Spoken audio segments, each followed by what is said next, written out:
नमस्कार, मैं मनमोहन मिश्र एक बार फिर आप लोगों के बीच।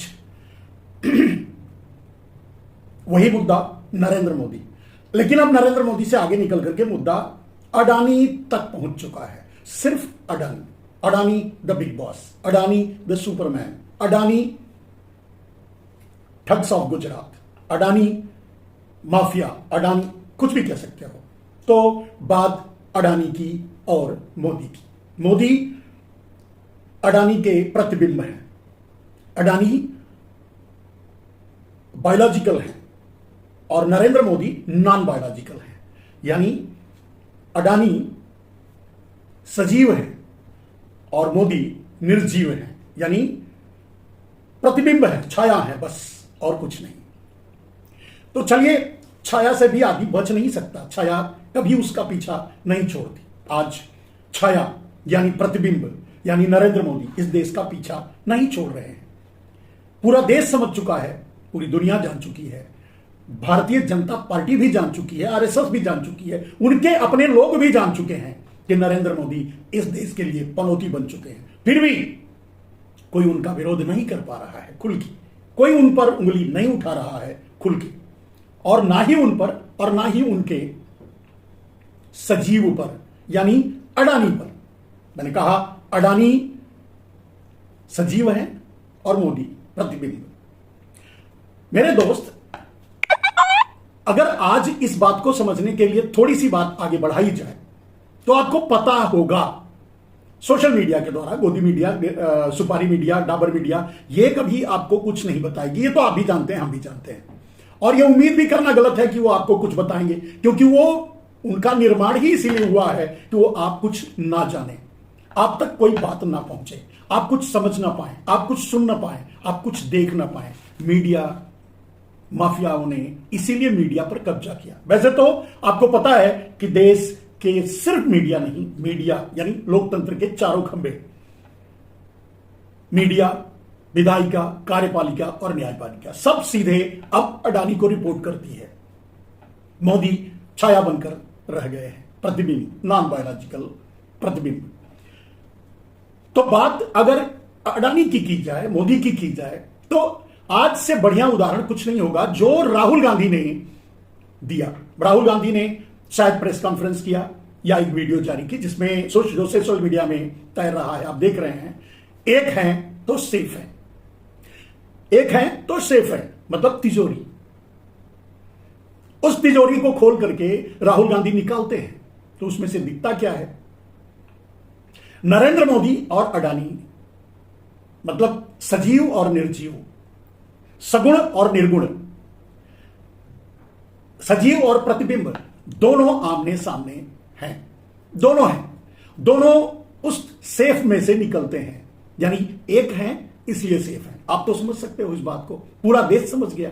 आज इसी बात की चर्चा है कि राहुल गांधी ने जूता उठा करके और भिगो भिगो करके मारा। शब्द यही सही है, दूसरा कोई और शब्द नहीं हो सकता, क्योंकि यही कटु और अटल सत्य है जो राहुल गांधी ने सामने रखा। नरेंद्र मोदी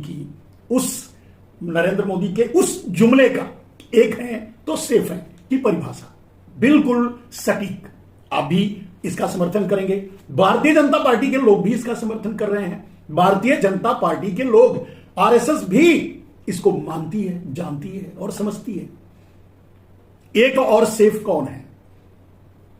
1 और 11 है, अडानी और मोदी, सजीव और निर्जीव। सेफ है इसलिए क्योंकि एक है, वो भी सेफ के अंदर है, तिजोरी में। राहुल गांधी ने निकाल कर बता दिया। मैंने कहा बहुत सटीक शब्द, भिगो भिगो करके राहुल गांधी ने जूता मारा है। किसी को सांस नहीं आएगी। आप देखना, भारतीय जनता पार्टी का कोई भी इस बात का विरोध नहीं कर पाएगा। कहते हैं ना, गांव में एक कहावत है कि खोदा खोदी भंडाफोड़ हो जाए। कहने का मतलब इस पर जितनी बात करेंगे नरेंद्र मोदी और भारतीय जनता पार्टी वाले, उतना ही नरेंद्र मोदी और अडानी के रिश्ते की बखिया उधेड़ी जाएगी, अरे उधेड़ेगी। तो वो कभी नहीं करेंगे, वो चाहेंगे भी नहीं, वो बोलेंगे भी नहीं, सांस भी नहीं लेंगे, जूते खाकर चुपचाप साइलेंट हो जाएंगे। अब आगे बढ़ते हैं मेरे दोस्त। ये तो छोड़ दीजिए देश पर, और ये भी अगले चुनाव के मद्देनजर राहुल गांधी ने कहा, लेकिन मैं इस देश से इतनी समझदारी की उम्मीद नहीं करता। मेरी उम्मीद टूटी है, मैं निराश हूं, आप समझ सकते हैं। और क्यों हूं? क्योंकि आपने देखा है नरेंद्र मोदी ने भी भिगो करके जूता इस पूरे देश के मुंह पे मारा है, इस देश के हर भाई पर के मुंह पे मारा है, इस देश के हर बाप के मुंह पे मारा है, इस देश के हर नागरिक के मुंह पे मारा है। नरेंद्र मोदी मंच से कहते हैं आपकी बेटी छीन रही है। अब इस देश के नासमझ, गंवार और मूर्ख अगर इतनी भी समझ होती तो अपने घरों में झांक कर देखते उनकी बेटी सेफ है, उनकी बेटी उनके घर में है कि छिन गई, चली गई। और अगर नरेंद्र मोदी के इस बात से जो इत्तेफाक रखते हैं वो नरेंद्र मोदी को वोट करें, मुझे कोई एतराज नहीं। जिनकी बेटियां छिन गई हैं वो नरेंद्र मोदी को वोट करें। मैं उनसे नहीं कहता कि आप नरेंद्र मोदी को वोट मत कीजिए, क्योंकि आपको अपनी बेटी मंगानी है, वापस लानी है, छीनने से बचाना है। लेकिन जो बाप, जो भाई, जो बेटा खुद सक्षम है अपनी मां, बहन, बेटी की रक्षा करने के लिए, किसी भी घुसपैठी की गर्दन काटने के लिए, वो इस बात को स्वीकार भी नहीं करेगा और नरेंद्र मोदी का जूता खा करके भी नहीं लेगा। जवाब देगा और दे सकता है वोट से। और मैं सिर्फ एक बात पे विभाजन कर रहा हूं इस बात के लिए कि नरेंद्र मोदी को जो वोट देंगे उनकी बेटियां छीन चुकी हैं। मैं नहीं कह रहा हूं, नरेंद्र मोदी कह रहे हैं। और छीन चुकी है, इसीलिए तो आपसे वोट मांग रहे हैं कि मुझे वोट दो, मैं बचाऊंगा, नहीं छीनने दूंगा, छीन गई है तो वापस लाऊंगा। और आप उस जूते को, भीगे हुए जूते को खा खा करके तालियां बजाए और हंस के लिया। अफसोस होता है, समझ में आता है। जो इतिहास पढ़ते हैं, जो इतिहास जानते हैं, मैं भी पढ़ता हूं, इतिहास पढ़ने का मेरा बहुत शौक था। और इतिहास इस बात का गवाह है कि हम इन्हीं कारणों से जितनी बार गुलाम हुए उतनी बार गुलाम हुए, इन्हीं कारणों से, क्योंकि हम बात को समझ ही नहीं पाए। अंग्रेज आए तो उनको गले लगा लिए, और इन्हीं के कहने से जो आज अडानी ग्रुप ऑफ इंडिया के जरिए भारत को गुलाम बनाने निकले हैं, वही ईस्ट इंडिया कंपनी के जरिए भारत को गुलाम बनवाया था, उनका समर्थन करके, अपने यहां सड़ दे करके। मुझे कोई ऐतराज नहीं है कि ऐसा हो रहा है या ऐसा ये लोग कर रहे हैं, कोई आश्चर्य भी नहीं, कोई ऐतराज भी नहीं, और क्योंकि मुझे पता है कि वो डीएनए ही ऐसा है, वो यही करेंगे, इसके अलावा और कुछ नहीं कर सकते। और इतिहास उठाकर देख लो, कभी बंदूक उठा करके किसी सीमा पर हमारे और आपके लिए एक भी गोली चलाई हो दुश्मनों पर? नहीं। इतिहास गवाह है इस बात का, और आज भी वर्तमान भी गवाह है। कभी आपने सुना हो तो होगा तो बोलना। और देख तो रहे हो कि 80 to 90% फाइनेंशियल इंस्टीट्यूशनल फ्रॉड और ठग सबके सब गुजरात से हैं। ठग्स ऑफ गुजरात एक सीरीज बनाई जा सकती है, कम से कम सैकड़ों एपिसोड बन सकते हैं। खैर, कोई बनाएगा, अगर हिम्मत होगी किसी में, या कोई बनाने की कोशिश करेगा तो बना सकता है। हकीकत है, कोई झूठ नहीं, और हकीकत पर फिल्म बनाना कोई गलत नहीं। अब रह गई बात आगे, तो क्या आज मैंने कहा यह देश इसी तरह का है, ऐसे ही गुलाम हुआ है, और फिर एक बार गुलाम हो रहा है अडानी के हाथों, मोदी के हाथों। मेरे दोस्त, अब बात करते हैं उन दलालों की।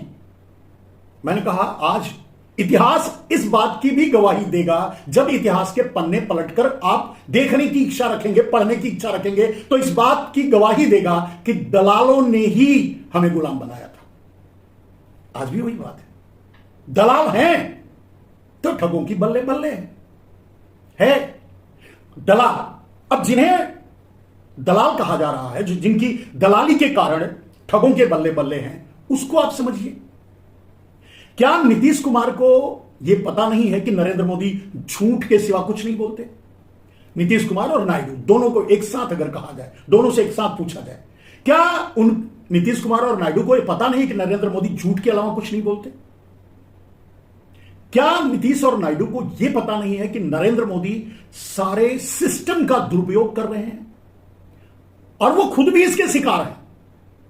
क्या नीतीश और नायडू को यह पता नहीं है कि नरेंद्र मोदी ने अब तक देश को जुमलों के सिवा कुछ नहीं दिया है? क्या आरएसएस को पता नहीं है? क्या बीजेपी को पता नहीं है? पूरे देश को पता नहीं है? आपको, हमको पता नहीं है? जो आज नरेंद्र मोदी के साथ नेता बनकर खड़े हैं वोट मांगने के लिए, उनसे वोट मंगवा रहे हैं, उनकी नेतागिरी कर रहे हैं, क्या उन्हें पता नहीं है नरेंद्र मोदी क्या कर रहे हैं? नरेंद्र मोदी के जुमलों के बारे में, नरेंद्र मोदी के झूठ के बारे में, नरेंद्र मोदी के धोखे के बारे में, नरेंद्र मोदी की ठगी के बारे में। ठगी कैसे? 400 लाख करोड़ का सपना दिखा करके इस देश से वोट मांगा था और अपने दलालों को लगाकर, रामदेव और राम रहीम रामदेव और आशाराम और रविशंकर जैसे दलालों को लगा करके वोट मांगा था और वोट मिला भी, उसी के नाम पे वोट मिला। चुनाव लड़े, जीते और प्रधानमंत्री बन गए। लेकिन किया क्या? 400 लाख करोड़ कहां है? 400 लाख करोड़ छोड़ दीजिए, 4 लाख, 5 लाख, 10 लाख, 20 लाख करोड़ क्या मिला आपको? कहां है कहां वो पैसा? नरेंद्र मोदी ने ठग लिया, राष्ट्रीय संपत्ति घोषित न करके अंडरग्राउंड कर दिया, सुप्रीम कोर्ट की आड़ में सभी को क्लीन चिट दे दी, सबको जेल में डालने की बात यही आदमी करता था। और आप यही उम्मीद किए थे कि सारे भ्रष्टाचारियों को जेल में डाला जाएगा, सारे काला धन वालों को जेल में डाला जाएगा, इसीलिए वोट दिया था आपने। ठगा कि नहीं नरेंद्र मोदी ने? कितने को जेल में डाला ये बताइए। डाला किसको? जो नरेंद्र मोदी के साथ नहीं खड़ा था या नरेंद्र मोदी को हिस्सेदारी नहीं दी थी। जेल में भी डाला, ईडी से भी सताया, सीबीआई से भी सताया, आईटी से भी सताया, पूरे देश के उद्योगपतियों को, पूरे देश के मध्यवर्ग को, पूरे देश के अपर सबको सताया। और उसी ईडी, सीबीआई, आईटी और सिस्टम के जरिए सबको, सारे भ्रष्टाचारियों को जिनको जेल में डालने की बात करते थे, अपने पार्टी में मिला लिए। क्या यह बात नीतीश और नायडू को नहीं दिखाई दे रही है? लेकिन हाय रे दलाली, कुर्सी है, वो भी चोर हैं, वो भी चोर होंगे, कहीं ना कहीं गलत होंगे, कहीं ना कहीं फ्रॉड किया होगा, कहीं ना कहीं फंसे होंगे, कहीं ना कहीं उनके पास भी काला धन होगा जिसके जरिए ब्लैकमेल करके नरेंद्र मोदी उन्हें अपनी पार्टी में अपना समर्थन देने के लिए मजबूर कर रहे हैं। हाय रे दलाली, हाय रे दल्ले इस देश के। सब कुछ जानते हैं नीतीश, नायडू, हम, आप, देश, बीजेपी, आरएसएस सब जानते हैं कि नरेंद्र मोदी कितने गलत हैं। क्या नरेंद्र मोदी ने पूरे देश के सिस्टम को, पूरे देश के इंफ्रास्ट्रक्चर को, पूरे देश के व्यापारियों से, मध्यवर्गीयों से उनका व्यापार छीन करके अडानी को नहीं दिया? क्या रेल, रोड, एयरपोर्ट, पोर्ट,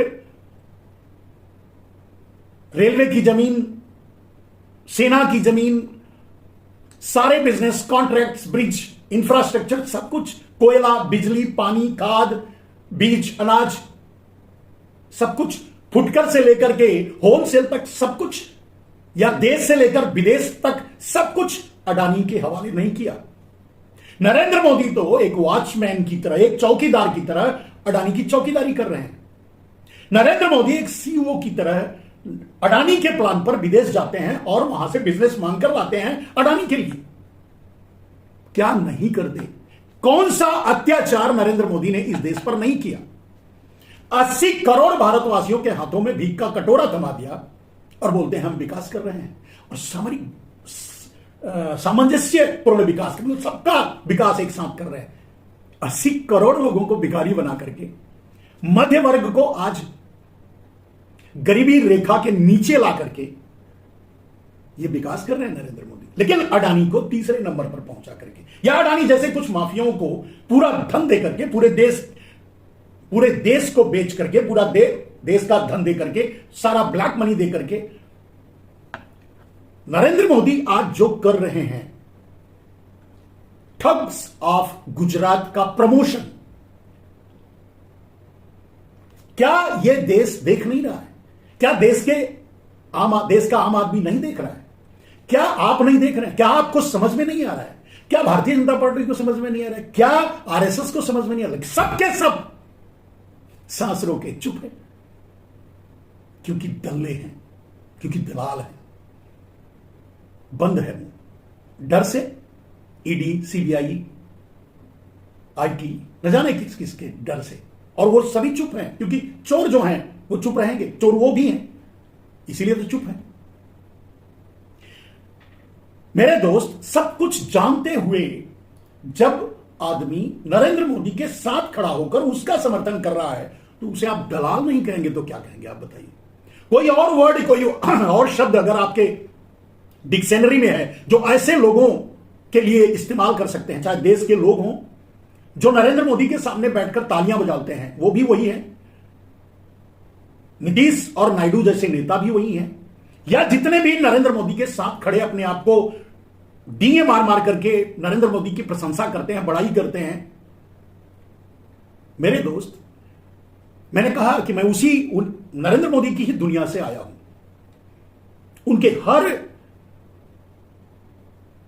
कला को समझता हूं, हर ठगी को समझता हूं, हर धोखे को समझता हूं, जानता हूं, और उनके आसपास के हर लोगों से जुड़ा हुआ हूं।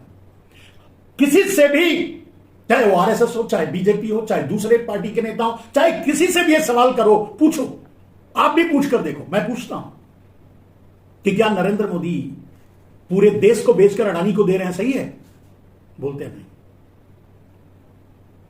क्या नरेंद्र मोदी ईडी, सीबीआई और सिस्टम का गलत इस्तेमाल नहीं कर रहे हैं? बोलते कर रहे हैं। क्या नरेंद्र मोदी झूठ नहीं बोलते? बोलते हैं, बोलते हैं, हर मंच से झूठ बोलते हैं, झूठ के अलावा कुछ भी नहीं बोलते। मैं तो यहां तक चैलेंज करके उनसे पूछता हूं, ठीक है, इस मंच से नरेंद्र मोदी ने इतनी बातें कही, इसमें से कोई एक पॉइंट आप मुझे बताओ कि यह बात सच थी। नहीं बता पाते, बोलते हैं झूठ ही बोल रहा है। लेकिन जब पूछो कि फिर आप सामने क्यों नहीं आते, यही बात आप देश को के सामने आकर क्यों नहीं बोल पाते, आप यही बात अपने अंदर क्यों नहीं उठा पाते, बोलते हैं, फिर आपका जवाब देने लायक ही नहीं बचते। हम भी जेल की किसी कोठरी में बंद होते, कैद होते, तो आप हमसे बात भी नहीं कर पाते, आप हमारा पता भी नहीं लगा पाते। अब अगर देश के पूरे सिस्टम का, देश की पूरी राजनीति का, देश के पूरे आम आदमी का, देश का अगर यह हाल है नरेंद्र मोदी के सामने, तो उन्हें दलाल नहीं कहा जाए मेरे दोस्तों, क्या कहा जाए? सोच कर देखिए। अगर क्या है आपके लिए क्या सबसे बड़ा है, देश या नरेंद्र मोदी की दलाली, या अपने जीवन की रक्षा, जीने की इच्छा, या कुछ कुर्सी पाने की इच्छा, या कुछ धन बटोर लेने की इच्छा? क्या बड़ा है, देश या ये सब कुछ?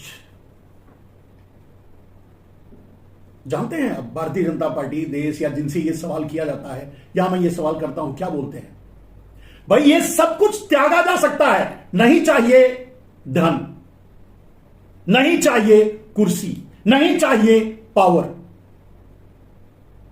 कुछ भी नहीं चाहिए।